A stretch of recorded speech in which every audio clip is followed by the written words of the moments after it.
اب مزید کچھ جو ایگزامپلز دیکھ لیتے ہیں. جملہ ہے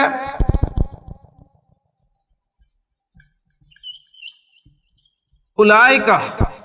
اولئک آپ کا اس میں اشارہ ہے اور جمع کا ہے اور حالت رفع والا ہے, مبتدا بن سکتا ہے. تو اولئک میں مبتدا بنا رہا ہوں, اس کی خبر لا رہا ہوں اولئک مفلحون, یہ فلاح پانے والے ہیں.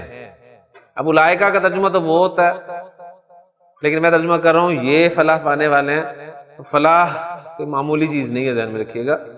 جسے فلاح مل گئی, کامیابی مل گئی, تو وہ عظیم کہلائے گا. تو اس لیے میں اولئک کا لفظ استعمال یہاں پر کر رہا ہوں. اولئک مفلحون, وہ فلاح پانے والے ہیں یا یہ فلاح پانے والے ہیں. اس جملے میں حصر کا مفہوم پیدا کرنا چاہتا ہوں, یعنی کہنا چاہتا ہوں کہ یہ ہی فلاح پانے والے ہیں یا یہ ہیں فلاح پانے والے. ٹھیک ہے, یعنی these are the successful. Clear ہو کیا؟ اس مفہوم کو میں کیسے لاؤں گا؟ مبتدا اور خبر کے درمیان ضمیر لاؤں گا. کون سی؟ ہم کی, اس لیے کہ وہ مبتدا کے مطابق ہے, اور ہم کی ضمیر کے بعد میں خبر کو معرفہ کر دوں گا اور ہم کے میم ساکن کو آگے ملانے کے لیے پیش دوں گا.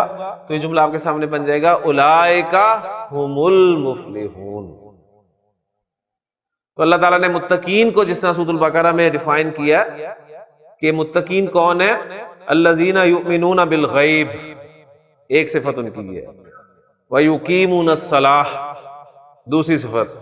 وَمِمَّا رَزَقْنَاهُمْ يُنْفِقُونَ, تیسری صفت. پھر وَالَّذِينَ يُؤْمِنُونَ بِمَا أُنزِلَ إِلَيْكَ وَمَا أُنزِلَ مِن قَبْلِكَ, چوتھی صفت. وَبِالْآخِرَةِ هُمْ يُوقِنُونَ, پانچویں صفت. ایسی صفات رکھنے والے متقی کہلائیں گے. ایک متقی کا تصور میرے اور آپ کے نزدیک بھی ہے.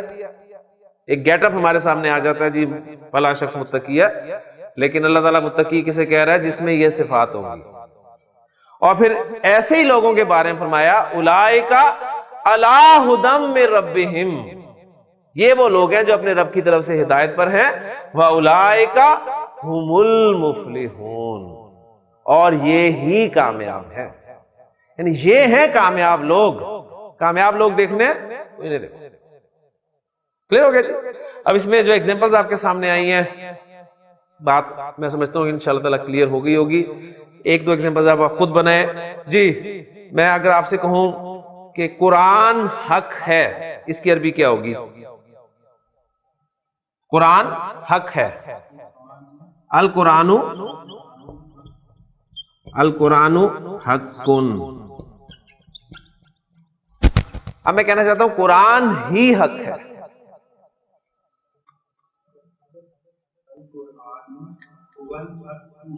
ہوا لے کیا ہے بیچ میں اور خبر کو معرفہ کر دیا. القرآن هو الحق, قرآن ہی حق ہے. یہاں تک بات الحمدللہ کلیئر ہے. اب دیکھیں اتنا زور اس جملے میں پیدا ہوا ہے, لیکن عرب جو کہتا ہے وہ کہتا ہے نہیں, اس سے بھی زیادہ اس میں زور پیدا ہو سکتا ہے. اللہ غفورن, پہلے اتنا زور تھا, اللہ بہت بخشنے والا ہے. آپ نے کہنا جی اللہ هو الغفور, ہی کا مفہوم پیدا ہو گیا. اب دیکھیں اس جملے میں ہم مزید تاکید پیدا کر سکتے ہیں انا کے ذریعے سے. انا کے ذریعے سے بھی اس میں مزید تاکید پیدا کر سکتے ہیں. کیسے کریں گے؟ اب وہ ٹاپک میرا ختم ہو گیا. اب میں جو ہمارے سامنے اسلوب آیا اس میں مزید زور آپ کے سامنے رکھا ہوں. انا لگا شروع میں, انا نے کیا کرنا ہے؟ نصب دے دینی ہے. ان اللہ هو الغفور. ٹرانسلیٹ میں کر ہی نہیں رہا, مزہ ہی نہیں آتا ٹرانسلیٹ کرنے کا. یعنی میں صرف آپ کو سمجھا رہا ہوں, آپ سمجھیں, اب آپ اس کو صرف محسوس کریں. ان اللہ هو الغفور, اور زور پیدا کرنا چاہتے ہیں تو انا کے ساتھ لام استعمال کرتے ہیں. اب لام کہاں داخل ہوگا؟ یہاں پر داخل. ان اللہ لہو الغفور. آپ کی زبان جو ہے وہ ہاتھ کھڑے کر دے گی کہ میں ترجمہ نہیں کر سکتا. اسے آپ محسوس کر سکتے ہیں. ٹھیک ہے. ان اللہ لہو الغفور. الدارو، الدارو میں معرفہ اسم لا رہا ہوں اور حالت رفع میں لا رہا ہوں تو میں مبتدا کے طور پہ لا رہا ہوں. الدار مذکر ہے کہ مؤنث ہے؟ دار کے کیا معنی ہوتے ہیں؟ گھر. گھر کی دو عربی استعمال ہوتی ہیں، بیت اور دار. ٹھیک ہے. بیت جو ہے وہ مذکر استعمال ہوتا ہے اور دار جو ہے وہ مؤنث استعمال ہوتا ہے. الدار الاخرۃ، اس لیے آپ دیکھیں کہ الدار کو میں نے موصوف بنایا اور اس کے لیے جو میں صفت لایا ہوں الاخرۃ وہ مؤنث لایا ہوں. ٹھیک ہے. الدار الاخرۃ کا کیا ترجمہ ہوگا؟ آخری گھر. آخری گھر یعنی پچھلا گھر. یہ پورا مرکب توصیفی میں مبتدا کے طور پہ رکھ رہا ہوں. الدار الاخرۃ آخری گھر یا اخروی گھر. زندگی کی عربی کیا ہوتی ہے؟ حیات، حیاتن. لیکن زندگی کے لیے حیاتن کے علاوہ ایک اور لفظ بھی استعمال ہوتا ہے، وہ ہے حیوانن.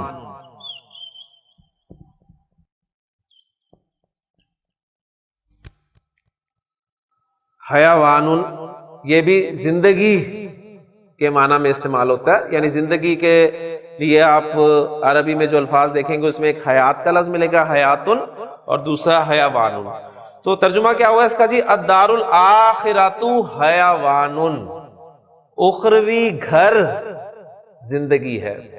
اس جملے میں حصر کا مفہوم پیدا کرنا چاہتا ہوں. میں کہنا چاہتا ہوں اخروی گھر یا آخری گھر ہی اصل زندگی ہے. تو کیا کروں گا جی؟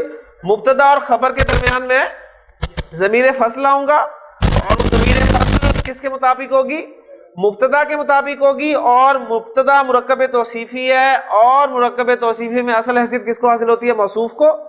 لہذا موصوف کے مطابق میں ضمیر لاؤں گا. اور میں نے ابھی آپ کو بتایا کہ موصوف جو ہے الدار وہ مؤنث ہے، لہذا ضمیر کون سی آئے گی؟ ہیا کی. ہوا اور اس کے اپوزٹ جو ہے وہ ہیا.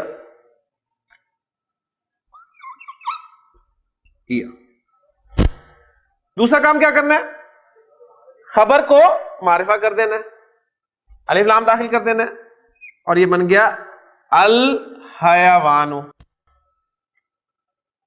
تو الدار الاخرۃ ہی الحیوان، آخری گھر. یعنی اب اردو میں ہم آخرت کا گھر، اب آخرت کا گھر کریں گے تو آپ کہیں گے مرکب اضافی ہے، لیکن اردو محاورے میں آخرت کا گھر جو ہے وہ اردو محاورہ ہے. عربی میں آخرت کے گھر کے لیے مرکب توصیفی آپ استعمال کریں گے. ہر زبان کا اپنا محاورہ ہے. الدار الاخرۃ ہی الحیوان، آخرت کا گھر، اخروی گھر ہی اصل زندگی ہے. ہاں جی. اب اس میں مزید زور پیدا کرنا ہے، انا داخل کریں. انا کی وجہ سے کیا ہوگا؟ مبتدا نصب میں گیا، مبتدا یعنی موصوف نصب میں گیا تو صفت تو فالو کرتی ہے موصوف کو، وہ بھی اسے دیکھ کر حالت نصب میں چلے گی. تو ان دار الاخرۃ ہی الحیوان. مزید زور پیدا کرنا چاہ رہے ہیں، لام داخل کریں گے. لام کہاں داخل ہوگا؟ ہیا پہ. تو ان دار الاخرۃ لہی الحیوان. ترجمہ نہیں کروں گا. اب دیکھیں اللہ تعالیٰ آخرت انہی الفاظ کے ساتھ سمجھا رہے ہیں کہ وما ہذہ الحیات الدنیا الا لہو ولعب. یہ دنیاوی زندگی تو صرف کھیل اور تماشا ہے. وَإِنَّ الدَّارَ الْآخِرَةَ لَهِيَ الْحَيَوَانُ لَوْ كَانُوا يَعْلَمُونَ. اصل الفاظ جو ہیں وہ یہی ہیں کہ کاش یہ لوگ جان لیں جی. انشاءاللہ کل ہم جملہ اسمیہ کو منفی بنائیں گے اور پھر انشاءاللہ تعالیٰ ایک دو ٹاپکس ہمارے اور ہیں جملہ اسمیہ کے، اس کے بعد ہمارا فعل شروع ہو جائے گا. سبحانک اللہم و بحمدک اشہد ان لا الہ الا انت استغفرک و اتوب الیک. الذين آمنوا وتطمئن قلوبهم بذكر الله